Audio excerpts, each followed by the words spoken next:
Bonjour à tous, c'est toujours le frère Zulu là dans l'émission Dans les relations cachées la parole de Loba. Je rends grâce à Loba, le créateur du ciel de la terre, et ce qu'il est grand, glorieux et redoutable. Je remercie Loba parce qu'il est bon, parce qu'il est fidèle, parce qu'il est tout puissant, de ce qui vit inexplicablement hors de toute réalité. Donc aujourd'hui, par sa permission, par sa grâce, par sa toute divine puissance, on va entrer dans les sphères de la connaissance interdite.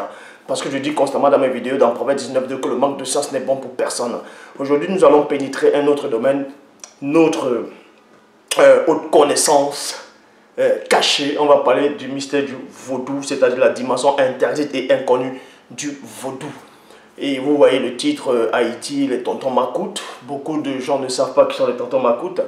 Donc ici, on va vous parler de l'origine du vaudou, le début du vaudou, le commencement du vaudou, c'est quoi le vaudou, la définition même du vaudou.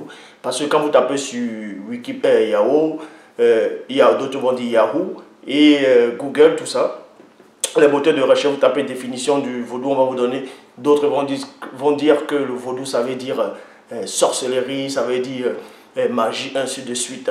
Mais dans l'enseignement, on va vous ouvrir les yeux parce que beaucoup de personnes ne savent pas c'est quoi réellement le vaudou. Même les pratiquants du vaudou ne savent pas. On va vous montrer ici ce que même les grands prêtres ou les grandes prêtresses vaudou, les adeptes les plus endurcis dans le vaudou, les plus anciens, parce qu'il y a plusieurs loges, il y a plusieurs, on va dire, plusieurs rangs dans le vaudou.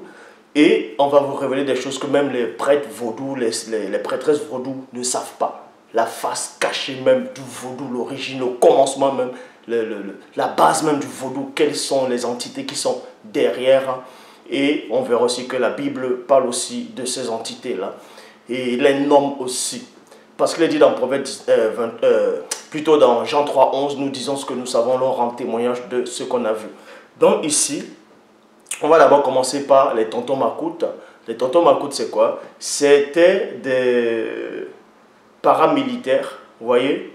Ici, là, il y a un article sur Internet, vous pouvez vérifier, qu'il est dit ici, en Haïti, un tonton macoute, un membre de la police, de la milice paramilitaire des volontaires de la sécurité nationale, VSN, créé à la suite d'un attentat contre le président François Duvalier le 29 juillet 1958. Elle sera ensuite employée par son fils et successeur Jean-Claude Duvalier. Donc on vous dit ici là, c'était à une époque un peu reculée en Haïti, quand il dit reculée, pas très. Bon, ceux qui sont un peu grands maintenant connaissent sûrement cette histoire. Donc en Haïti, il y avait Duvalier, le président François Duvalier, qui, à un moment, il y avait eu un coup d'État, selon certains, qui avait eu un coup d'État. Et quand il y a eu ce coup d'État, on a formé maintenant, on a pris quelques membres de la milice paramilitaire pour faire une petite société secrète, une garde rapprochée, qui pourra empêcher des éventuels attentats, et non pas seulement des attentats, mais aussi d'autres attaques occultes. Oui, l'histoire que je vais dire, beaucoup d'Haïtiens ne le connaissent pas, beaucoup ne le savent pas. Donc, pour le protéger contre les attentats physiques et les attentats et les attaques occultes spirituelles aussi. On va vous le démontrer, on va vous dire le pourquoi. Donc, et dans la suite, on a pris d'autres aussi, personnes qui n'avaient pas fait d'études, d'autres aussi, on va dire, qui n'avaient pas vraiment d'éducation, des bandits, des brigands en route un peu partout, d'autres vont dire des villageois, pour les embrigader dans le cercle des tontons macoutes. Mais vous devez savoir que dans le cercle des tontons macoutes, il y a plusieurs branches. Il y a ceux qui allaient violer, ceux qui allaient tuer, ceux qui allaient massacrer, ceux qui allaient effrayer le peuple, la population, ainsi de suite. Eux, ils n'étaient pas initiés au vaudou. Ils n'étaient pas initiés à la connaissance du vaudou. Ils n'étaient pas initiés à l'antidote du vaudou, à l'autre face cachée du vaudou. Mais il y a aussi maintenant l'autre groupe des tontons macoutes, eux, on les a formés, on les a initiés, c'est pour ça qu'eux, ils avaient le droit, ils pouvaient entrer dans les temples où on pratiquait le vaudou, arrêter quelques personnes sans être inquiétés de cette pratique du vaudou, parce qu'eux, on les avait initiés par rapport à ce qui se cachait derrière. Donc, et maintenant, vous devez savoir que le nom de tonton macoute vient d'où? Parce qu'il n'y a pas d'effet sans cause. Pourquoi on dit macoute? C'est quoi un macoute? La définition d'un macoute, c'est quoi? Un macoute, c'est un sac. Est-ce que vous comprenez? Le macoute, c'est un sac. Parce que cette légende-là, cette histoire vient d'Haïti. C'était un paysan Vous voyez ici, là, même dans l'article aussi, on vous dit ici, un paysan haïtien qui portait un costume bleu et rouge, vous voyez, et un grand sac en bandoulière appelé makuta. Donc ce paysan-là avait un sac sur lui, et ce sac-là, c'était ça, un makout. Maintenant, qu'est-ce qui se trouvait dans ce sac-là? Beaucoup en Haïti connaissent peut-être l'histoire de ce paysan, mais sans connaître exactement ce qui se cachait dans ce sac-là. Et moi, je veux vous révéler ce qui se cachait dans le sac. Dans ce qui était dans le sac de ce vieillard en Haïti, là, selon l'histoire, selon d'autres vont dire c'est une rumeur, c'est une légende, ainsi de suite. Hein. Mais toujours est-il que dans le sac, ce vieux, puisque beaucoup de gens craignaient ce vieux-là, et ce vieux avait l'équivalent, on le compare aussi à le croque-mitaine qui effraie les enfants, ainsi de suite, et aussi le père Fouta qui venait effrayer les enfants avec celui qu'on appelait Saint-Nicolas, là, vous voyez, le père Fouta, qui, avec Saint-Nicolas, et Saint-Nicolas, la légende l'histoire de Saint-Nicolas a inspiré ce que vous appelez maintenant le Père Noël. Mais sauf que dans la légende, dans l'histoire de ce soi-disant Saint-Nicolas, il y avait le père Fouta aussi, celui qu'on appelle le père Fouta. Lui, il était mauvais, et en gros, quand on dit il était mauvais, lui, il effrayait les enfants, et il punissait les enfants, il était quelqu'un d'horrible, parce que ce Nicolas-là, lui, il offrait les cadeaux, tandis que l'autre, il punissait les enfants. Donc, ce vieillard haïtien, ce paysan haïtien, on le comparait au croque-mitaine, on le comparait à beaucoup de monstres, à beaucoup de personnages qui ont effrayé la chronique, qui ont effrayé des légendes urbaines, ainsi de suite. Et lui, comme je dis, il avait un sac. Et ce sac-là, c'était un truc occulte. C'était un truc occulte où il y avait des formules de sorcellerie, de la magie, bref, tous ces trucs de société secrète. Hein. C'est pour ça que les gens craignaient ce paysan. Donc ce paysan-là était initié à la haute sorcellerie, à la sorcellerie en tout cas haïtienne, quand il dit haïtienne, du vaudou, à la pratique du vaudou. Donc on s'est inspiré de ce paysan pour former la garde rapprochée, une autre société secrète connue sous le nom des tontons Makuta. Tonton Makuta. Donc je dis, ce n'est pas tous ceux qui avaient le nom de tonton Makuta qui étaient initiés, mais c'est une branche qui était vraiment initiée à ça. Et les tontons Makuta sont aussi appelés bonhomme bâton en créole. Bonhomme bâton en créole. Donc pour ça, on va donc vous donner la définition déjà du vaudou ici. Vous pouvez taper sur Google, sur Yahoo, Wikipédia. On vous dit ici là le vaudou ou vaudoum.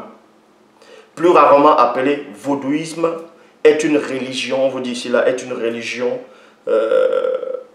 ordinaire de l'ancien royaume de Dahomey, en Afrique de l'Ouest. En Afrique de l'Ouest. Vous voyez, pratique occulte éclatée à multiples communautés, cette religion d'ordre cosmique issue des cultes animistes africains.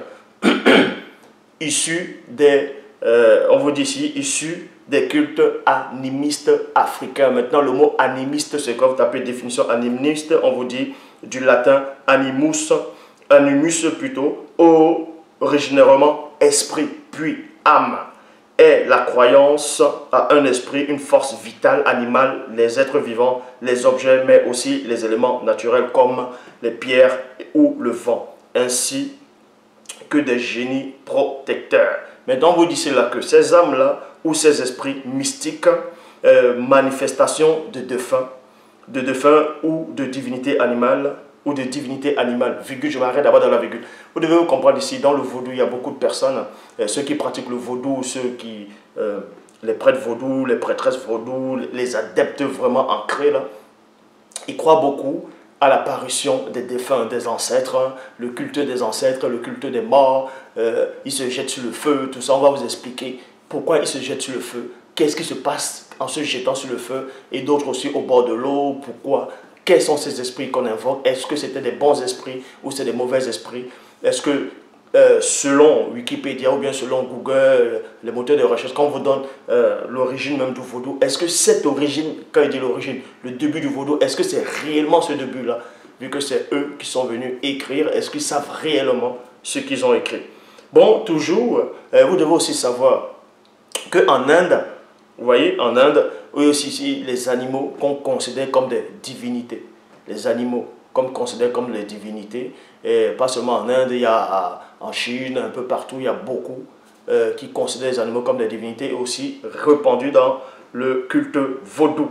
Donc, et il est dit ici, peuvent agir sur le monde tangible de manière bénéfique ou non. Il convient donc de les vouer un culte. Il convient donc de les vouer un culte. Et la parole condamne cela. La parole, parce qu'eux, ils voient le culte aux animaux. Pour eux, les animaux, les esprits qui peuvent venir, qui prennent la forme des animaux. D'autres, on va appeler ça la théophanie. Le mystère de la théophanie, comme dans la fausse mythologie grecque, où Zeus, souvent, il descendait, il prenait la force d'un taureau pour séduire les vierges, ainsi de suite. Il prenait même la forme d'un aigle. Donc, ici, la parole condamne cela, ces pratiques-là, parce que c'était beaucoup répandu dans l'Afrique ancestrale par les non-initiés et par les non-initiés rebelles et corrompus dans Lévitique, chapitre 19, au verset 31. Bible des peuples, il dit, ne vous tournez pas vers ceux qui invoquent les esprits, virgule, vers les sorciers, ne les consultez pas, ne vous souillez pas avec eux. Deux points, ne vous souillez pas avec eux. Je suis Loba. Donc, pourquoi ça a été écrit dans Lévitique chapitre 19 au verset 31? Tout simplement parce que ces pratiques du vaudou-là existaient déjà depuis. Avant même que Wikipédia n'apparaisse, avant que Google n'apparaisse, avant que le moteur de recherche Internet, tout ça ne soit même, avant même que au Dahomey, le Bénin, même d'autres tribus au Nigeria, plus à pratiquer ça, cette notion-là du vaudou, cette pratique-là existait déjà, mais ça s'appelait sur un autre nom, une autre appellation. Donc, le vaudou que vous voyez actuellement, que ce soit en Haïti, que ce soit au Canada, parce que oui, au Canada, il y en a qui le font aussi, même aux États-Unis, en Afrique, le Bénin, il y a un peu grand, même au Brésil, ils le font. Ça, on va vous expliquer c'est quoi ce vaudou-ci, et le vaudou ancien avant que Lévitique 19, 31 puisse s'en mêler, comme je vais relire. Lévitique 19, 31, Bible des peuples. Ne vous tournez pas vers ceux qui invoquent les esprits, virgule. Mais ici, il n'est pas question, ici, là, dans ce passage, dans ce verset-ci, dans cette traduction-ci de Bible des peuples, il n'est pas dit, on n'a pas nommé quel est l'esprit. On a juste dit les esprits. Mais quel esprit? Donc, vers les sorciers, ne les consultez pas, ne vous souillez pas avec eux. Donc, Nouvelle Bible seconde, il est dit ceci. Ne vous tournez pas vers les spirites ou vers les médiums. Les médiums, les médiumnismes, c'est ceux qui invoquent les esprits. C'est ceux qui sont en communication avec les esprits des défunts, avec les esprits de l'au-delà, si vous voulez. Donc, maintenant, un médium, c'est quoi? Un médium, c'est un nécromancien. Est-ce que vous comprenez? C'est ceux qui sont possédés, qui ont les esprits de Python en eux. Les esprits sont les esprits de reptiles. Des esprits de reptiles sont les démons religieux. Donc, ne les recherchez pas. Vous deviendrez impurs à leur contact. Pourquoi à leur contact? Parce que les contacts directement, ils sont déjà des êtres souillés. Donc, quand tu les touches, ou bien quand ils entrent en vous, vous devenez automatiquement souillés et impurs. Donc, Bible, parole de vie, il est dit, ne cherchez pas à consulter les esprits des morts. Les esprits des morts d'une manière ou d'une autre. Point. Cela vous rendra impur. Traduction David Martin. Ne vous détournez point après ceux qui ont l'esprit de Python. J'avais déjà fait un enseignement sur ça, l'esprit pythique.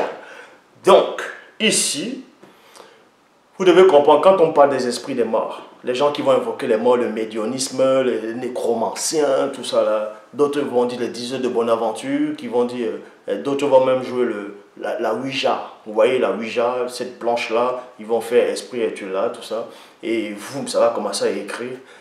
Où on va vous expliquer c'est quoi qui se cache derrière. Et le vaudou aussi, c'est la même chose. Le vaudou est impliqués là-dedans. C'est quoi le vaudou, les pratiques du vaudou plutôt. Donc, vous ne devez pas ignorer que quand quelqu'un, un médium, celui qu'on appelle le médiunisme ou bien plutôt le médium, c'est un nécromancien qui est possédé déjà par un esprit python, un pitika. Lui, il entre en contact avec ses frères de race. Il entre aussi en contact avec d'autres démons. Donc, un esprit de mort, c'est quoi? C'est pas que c'est un mort, un homme qui est mort, son esprit va revenir, c'est pas ça. C'est un démon qui prend l'apparence d'une mort. C'est ça, on les appelle les démons familiers. Il prend l'apparence d'un ancêtre dont on avait raconté l'histoire. Hein. Il prend l'apparence d'un grand-père, il prend l'apparence d'un défunt que tu avais connu. Le démon, il apparaît. Non pas qu'il apparaît physiquement, parce que les démons, Satan, les anges déchus n'ont pas le droit de prendre la condition physique à l'heure actuelle. Ça n'a rien à voir avec le passage où il est dit que cela n'est pas étonnant puisque Satan lui-même se transforme en ange de lumière. Un ange n'a ni chair, ni sang, ni os, donc c'est un esprit. Donc les esprits des morts, c'est quoi? Ce sont les démons qui prennent l'apparence d'un défunt. Ils viennent maintenant mentir aux gens. Pourquoi ils vont venir mentir? Pourquoi ils vont prendre l'apparence du défunt? Tout simplement parce que, comme Sombel même le dit, il est réservé aux hommes de mourir une seule fois après quand vient le jugement. Donc, et Monmouth, Salomon aussi dit, dans le séjour des morts, en tout cas ceux qui ne connaissent pas là-bas, il n'y a pas de souvenir, il n'y a pas de conscience, il n'y a pas d'activité, il n'y a pas de désir, il n'y a rien. C'est comme si tu n'étais pas né. Donc, eux aussi, les démons vont prendre l'apparence des défunts pour venir essayer de contredire ce que Salomon avait apporté. Le message que Salomon avait apporté par l'esprit. Donc, pour apporter le mensonge aux gens, pour que les gens sortent de la vraie spiritualité, pour que les gens sortent de l'esprit, pour que les gens sortent des ordonnances, des préceptes de la parole de la loi, du verbe de Loba. Et beaucoup de prophètes le savaient, beaucoup d'initiés le savaient. C'est pour ça qu'en Israël, en tout cas dans l'Afrique ancestrale, les rois initiés interdisaient ces gens-là, interdisaient les sorciers, les sorcières, interdisaient les nécromanciens, parce qu'eux, en gros, ils travaillent, c'était, on va dire, des agents de Satan, de Moudima Bobé, mauvais esprit, donc comme, on va dire, comme des faux prophètes. C'est pour cela qu'il est dit dans Lévitique, chapitre 20, au verset 6, Bible Parole de Vie, voici un exemple. Quelqu'un consulte les esprits des morts d'une façon ou d'une autre, point. C'est une manière d'adorer les faux dieux. Vous voyez, c'est une manière d'adorer des faux dieux. C'est une manière d'adorer des faux dieux. Parce que ces démons-là se prennent pour des dieux. Et le fait de croire qu'un défunt a apparu, c'est déjà une idolâtrie. Parce que vous avez refusé la vérité. C'est pourquoi j'agirai contre lui et je le chasserai de la communauté d'Israël. Donc maintenant, on va entrer dans le cœur même du vaudou. On va vous expliquer le pourquoi des choses. Et le cœur du vaudou ici, là, il est dit, le vaudou est né à la rencontre des cultures, des cultes. Le vaudou est né à la rencontre des cultes traditionnels. Donc c'était c'est né des non-initiés, selon les dates qu'ils vont donner, les non-initiés et les non-initiés rebelles et corrompus. C'était traditionnel, c'était dans les grands villages, souvent dans les forêts, au niveau des baobabs, des montagnes, les collines, les cours d'eau, les rivières, ainsi de suite. Et traditionnel des dieux Yoruba et des divinités Fong et Eye. Donc vous voyez ici là que le vaudou est né de la rencontre de beaucoup de cultures, de beaucoup de peuples qui se sont réunis tous ensemble parce que c'était déjà des non-initiés. Ils n'étaient pas initiés à la connaissance interdite. Ils n'étaient pas initiés à la connaissance du verbe de Loba. C'est en cela où je dis la connaissance interdite par rapport à leur niveau, à leur capacité, à leur état de conscience. Et ici, donc, c'est beaucoup de peuples qui sont rassemblés, en tout cas le culte de beaucoup de peuples qui a formé ce qu'on appelle le vaudou. En gros, si vous voulez savoir, c'est beaucoup de peuples qui n'étaient pas initiés à la vérité de Loba, mais au mensonge du monde occulte. Donc ils se sont tous rassemblés. Ça veut dire que chaque tribu adorait des faux dieux, c'est-à-dire c'était des démons et même des anges déchus de haut rang. Et vous comprenez ici que quand ils se sont rassemblés pour commencer à pratiquer les cultes, ils faisaient les cérémonies, ils buvaient, ils mangeaient, ils dansaient, ils entraient en transe. Et c'est là où un énorme esprit est arrivé. Un esprit est venu au milieu d'eux. Je dis bien un esprit. C'est l'histoire que je raconte, même les prêtres vaudous actuels, les prêtresses vaudous de haut rang dans les loges très très avancées, ne connaissent pas cette histoire, n'ont pas été initiés à cette connaissance-là. Donc, vous voyez que tout ce qu'ils font là maintenant, on va vous expliquer, c'est de la rigolade. Donc, quand cette tribu se rassemblait, il y avait aussi des chefs non initiés qui étaient avec eux. Ils se rassemblaient, ils dansaient, ils faisaient les cérémonies. Ça remonte bien longtemps dans l'Afrique ancestrale. Avant même qu'il y ait le... Bref, ils se sont rassemblés. Donc chacun adorait déjà les faux dieux, les démons qui étaient déjà avec eux et en eux. Et à un moment, pendant la cérémonie, il y a eu un esprit qui est arrivé. Un esprit qui surpassait tous les autres esprits qu'ils avaient. Mais ce n'était pas Satan. C'était pas Satan. Donc, il y avait d'abord un esprit qui est arrivé. Un esprit qui est arrivé. C'est pour ça que, quand vous tapez définition vaudou, vaudou, ça ne veut pas dire sorcellerie. Parce qu'il y a d'autres définitions qui disent vaudou, ça veut dire sorcellerie, ça veut dire magie, tout ça. Mais la définition même du vaudou, ça veut dire l'esprit à part. L'esprit à part. Dans d'autres définitions. Mais il y a aussi d'autres définitions qui veulent dire l'esprit tout court. Donc le vaudou, ça veut dire esprit. Ça veut dire l'esprit. Bon, pourquoi on dit l'esprit? Parce que ces tribus-là adoraient déjà beaucoup de faux dieux, beaucoup de démons, de ces esprits impurs. Et pendant cette cérémonie, comme je dis, pendant l'incantation, pendant le rituel, ça c'était un rituel vraiment terriblement occulte. Il y avait une odeur qui se dégageait, il y avait une puissance qui se dégageait, il y avait des émanations vraiment terribles. Et là, soudain, il y a eu un démon, de haut rang qui est venu. Et ce démon-là est venu. Vous voyez? C'est pour ça que ces cultures-là, quand ils sont rassemblés pour faire les cultes, il y a eu un démon qui surpassait les autres démons qui est apparu. Et c'est ce démon-là qu'on appelle vaudou. C'est ce démon est connu sous le nom du vaudou. Donc, c'était un esprit. Un esprit à part. Pourquoi à part? À part par rapport aux autres démons qui étaient là à cette cérémonie-là. Donc, c'est pour ça qu'il est dit dans Daniel chapitre 2 au verset 11. Ce que le roi demande est difficile. Il n'y a personne qui puisse le dire au roi, excepté les dieux, dont la demeure n'est pas parmi les hommes. Dont la demeure n'est pas parmi les hommes. Et eux, ils savaient que cet esprit-là était aussi à part par rapport à eux. Parce que eux, ces gens-là, ces peuples-là, eux, ils vivaient avec ces esprits-là. Quand il dit vivaient avec ces esprits, ces esprits-là étaient en eux. Vous voyez? Et maintenant, il y avait un esprit qui était à part, qui n'était pas dans ces villages, dans ces régions avec eux. C'était un esprit à part, c'est l'esprit du vaudou. C'est le vaudou qui est arrivé, qui est cet esprit-là, ce démon de haut rang. Et les Ungans, ce sont des prêtres vaudous. Maintenant, dans la traduction, dans le dialecte Fang, le vaudou, on vous dit ici là, vaudou vient du mot vaudum, qui en dialecte Fang signifie esprit. Esprit. On écrit ici là que cet esprit, l'esprit là s'écrit avec un E majuscule. Donc pour faire la différence entre les petits démons qui étaient là et le démon de haut rang, connu sous le nom du vaudou ou vaudoum. Donc, c'est la raison pour laquelle maintenant on va localiser cet esprit-là. Pourquoi? D'abord, on l'appelle vaudou. On l'appelle vaudou parce que vaudou, ça veut dire esprit. C'était cet esprit-là en dialecte Fang. Donc, dans Actes des Apôtres, chapitre 23, au verset 9, traduction King James française, il est dit ceci. Et il se leva une grande clameur.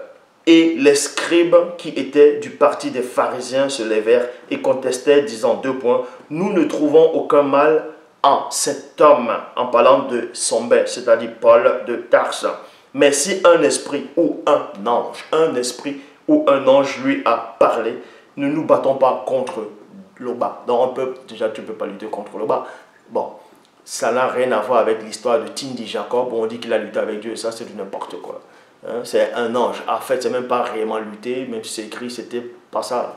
Un homme ne peut pas lutter avec un ange. Il ne faut même pas le poids. Donc, Tindy Jacob voulait juste la bénédiction. Mais les lecteurs, les traducteurs qui sont venus, ils ont dit lutter avec Dieu. Depuis qu'on peut lutter avec Dieu, n'importe quoi. Bon, vous devez comprendre ici que même à l'époque reculée, il y avait les non-initiés appelés les anges, c'est-à-dire les Namuloloma, les Ophanimes, qui sont les Mabao, les chérubins, les séraphins, trône, dignité, domination, autorité, toute forme d'espèce d'esprit du grand ordre des choses, on les appelait uniquement les esprits. Les esprits, encore les esprits supérieurs, qui veut dire les dieux. Donc ici, c'est pour ça que j'ai lu dans Actes des Apôtres, chapitre 23, au verset 9, traduction King James française, il se leva une grande clameur et les scribes qui étaient du parti des pharisiens se levaient et contestaient, disant, nous ne trouvons aucun mal en cet homme, mais si un esprit ou un ange, vous voyez, mais pourquoi on fait la distinction entre un esprit et un ange? Vous devez comprendre ici que dans le vaudou, que ce soit dans le vaudou, dans la sorcellerie, tout ça là, eux ils invoquaient les esprits. Mais la plupart ne savaient pas, vu qu'ils n'étaient pas initiés à la vérité, ils ne savaient pas faire la distinction. Ils ne savaient pas c'était quoi les autres entités. Ils ne savaient pas c'était quoi les autres entités. Ceux qui pratiquent le vaudou, ils ne savaient pas c'est quoi les autres entités réellement. C'est pour ça qu'ils vont juste dire esprit. Maintenant, il y a plusieurs sortes d'esprits. C'est pour ça qu'on va entrer plus en profondeur. Or, on vous dit mais ici là, que ces scribes-là et les pharisiens, eux, ils ont quand même fait la distinction entre l'esprit et l'ange. Hébreux chapitre 1, verset 7, traduction, le maître de Sarcille est dit, aussi quant aux anges, l'écriture dit, Dieu se sert des esprits pour en faire ses ambassadeurs et ses anges et des flammes ardentes pour en faire ses ministres. Donc vous dites ici maintenant il y a les esprits et les anges. Maintenant, les esprits c'est quoi? Un ange c'est un esprit. Vous voyez, c'est comme on va dire dans le monde animal des fauves, des félins. Les fauves, ce sont, on va dire, sont des fauves. Et maintenant, parmi les fauves, il y a maintenant des races. Il y a des familles. Il y a des lions, la panthère, le puma, le jaguar, l'hyène, ainsi de suite. Ce sont aussi des félins, ce sont des fauves. Bon, ici, là, on va dire les esprits. Maintenant, il existe différentes formes et races d'esprits. Vous voyez? De différentes formes d'esprit. Et dans Actes, toujours dans... Après il dit, depuis, au sujet des anges, il dit, il fait des anges des esprits. Vous voyez? Il fait des anges des esprits. 1 Jean 4, verset 1. 1 Jean 4, 1. Il est dit ceci, bien-aimés, ne croyez pas à tout esprit. Ne croyez pas à tout esprit, mais éprouvez les esprits pour voir s'ils sont de Dieu. Pour voir s'ils sont de Dieu. Vous voyez? Éprouvez les esprits pour voir s'ils sont de Dieu. Donc, on vous dit ici maintenant, pourquoi on dit éprouver les esprits? Parce que ces esprits-là, l'esprit du vaudou revient constamment. L'esprit du vaudou, en gros si vous voulez savoir, l'esprit du vaudou, cet esprit-là, c'est un démon de haut rang qui anime presque, qui est aussi dans toutes ces religions-là. Parce que l'esprit du vaudou, le démon là, haut placé, haut rang, n'est pas le seul à agir. Il a aussi d'autres, on va dire ça comme ça, d'autres semblables, comme lui, confrères, qui ont l'équivalent de la même puissance que lui, les mêmes rangs. Et c'est pour ça que vous voyez le vaudou, vous voyez en Inde, c'est à peu près les mêmes pratiques. Dans plusieurs religions, dans plusieurs, même dans des tribus, dans les îles, même aussi en Afrique, tout ça là, ils pratiquent à peu près les mêmes choses. Même les prophètes de Baal pratiquaient cela parce que Baal aussi était associé à l'esprit du vaudou. Parce que les prophètes de Baal se faisaient des incisions, tout ça là. C'était pareil. Ils faisaient des sacrifices d'animaux. Le vaudou fait la même chose. Donc, ce sont tous des démons de haut rang. Donc ici, à l'origine du mot, à l'origine du vaudou africain, on vous dit ici, la divinité Shingo était vénérée par les tribus Yoruba, ethniques de l'actuel Nigeria. Donc maintenant, dans le vaudou, il y a une cérémonie qui se produit autour du feu. Autour du feu, ils se mettent à danser autour du feu, ils traversent le feu comme ça, là, ils entrent en transe. Voici, j'ai pris quelques photos, vous pouvez constater, là, vous voyez, là c'est pendant un rituel vaudou, ils entrent autour du feu, ils entrent parmi le feu, et ainsi de suite, ils tombent, tout ça là, ils entrent en transe. En gros, ils sont en pleine adoration, ils sont en pleine incantation. C'est quand ils entrent comme ça là, ils ouvrent réellement les portes. Et maintenant, il y a un démon de haut rang qui va venir entrer. C'est-à-dire qui va pondre des œufs parce qu'ils sont nombreux, ces démons-là. Ils vont venir.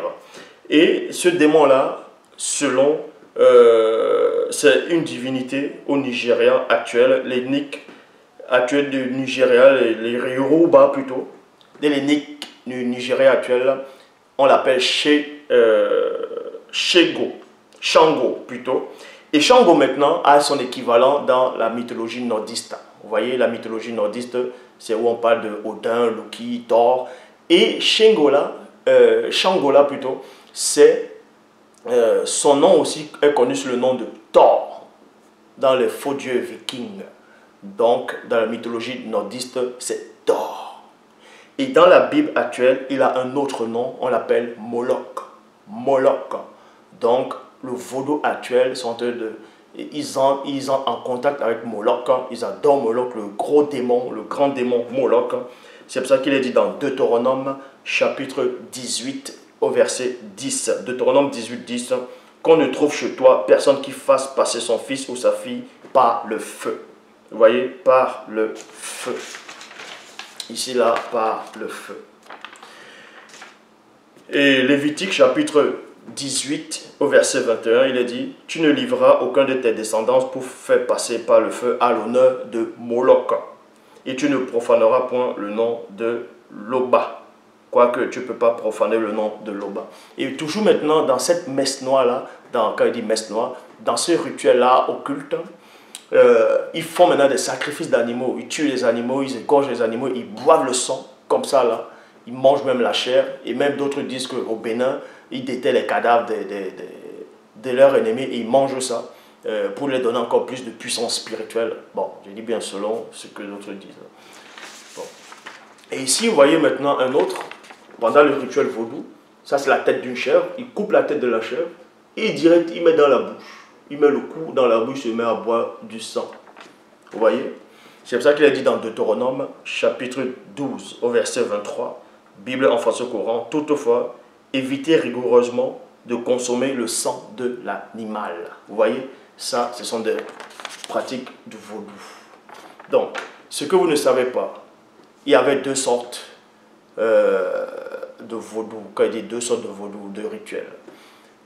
Le premier d'abord, vous devez comprendre qu'avant la chute, quand il dit avant la chute, à une époque, au temps des initiés, au temps où le peuple qui était initié à la haute science, eux, quand ils allaient, c'est comme Jacob, on va prendre l'exemple de Jacob, de Tindi. Jacob, il saisit un ange, il dit qu'il veut sa bénédiction, l'ange le bénit, donc il va remercier l'ange. Ça ne veut pas dire qu'il adore cet ange-là. Et quand vous voyez Daniel dans la fosse au lion, il y a l'ange qui apparaît, qui ferme la bouche des lions, en gros, pour que le lion ne tue pas Daniel. Là, c'est une entité qui est en charge des animaux. Vous voyez? Et si maintenant Daniel remercie cette entité-là, mais ce n'est pas de l'adoration. C'est comme ça que ça se passait. C'est pour ça que les ancêtres, quand ils allaient même dans la forêt pour couper les arbres, vous les voyez, ils posent les mains sur l'arbre, ils se mettent d'abord à parler à l'arbre. Ça ne veut pas dire que c'était un culte, ça ne veut pas dire que c'était de la sorcellerie, ça ne veut pas dire qu'il adorait l'arbre. Mais il devait d'abord, parce que les arbres, ça vit. Mais ça n'a pas la vie comme toi, tu imagines. Mais il entrait aussi souvent en contact avec l'entité de la forêt. Quand il dit l'entité de la forêt, ce n'était pas des démons. C'était des anges, c'est pour ça que même dans l'Apocalypse, on dit l'ange des eaux. Donc il y a les anges des eaux, l'ange du feu, ainsi de suite. Donc les ancêtres remerciaient ces entités-là des bienfaits qu'ils faisaient. Non pas qu'ils adoraient ces entités, savaient qu'il n'y a qu'un seul Loba. Mais sauf que dans la suite, Satan et ses Namololoma déchus Satan prenait l'apparence de certaines entités pour venir séduire. C'est là où beaucoup ont été dupés, même c'est ce qui est arrivé dans l'Égypte ancestrale. L'Égypte ancestrale, parce que ils ont commencé à adorer les faux dieux, alors que c'était pas ça. Donc c'est là où les sacrifices ont commencé, c'est là où les rituels sataniques, les rituels du vaudou ont commencé. Donc le démon maintenant vaudou est apparu et c'est là où il y a eu tout ça. Donc je le dis ici, le vaudou actuel c'est de la pure sorcellerie, ce sont des incantations occultes. Les gens quand ils entrent en transe, ça veut dire que la porte est ouverte, les démons ils entrent en eux. Ils vous font croire que c'est la spiritualité, que c'est la religion africaine. Ce n'est pas la religion africaine. En Afrique ancestrale, il n'y a pas de religion, c'est la spiritualité. Une seule spiritualité qui vient du grand ordre de choses, c'est-à-dire la spiritualité est une question de race. Maintenant, tous ceux, peu importe votre couleur, peu importe votre race, vous acceptez la parole qui est dite là, vous faites partie de la même communauté.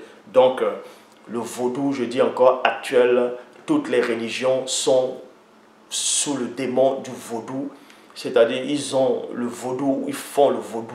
Toutes les religions sont dans le vaudou. Vous voyez même chez les catholiques, les rituels qu'ils font là, ce sont les rituels du vaudou. Donc, toutes les religions sont fausses parce que le démon du vaudou est là-bas. Il y a Moloch, il y a tous les démons de haut rang aussi qui agissent.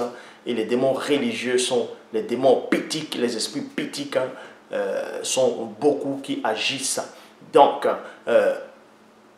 comme j'ai dit, Loba s'est encore glorifié.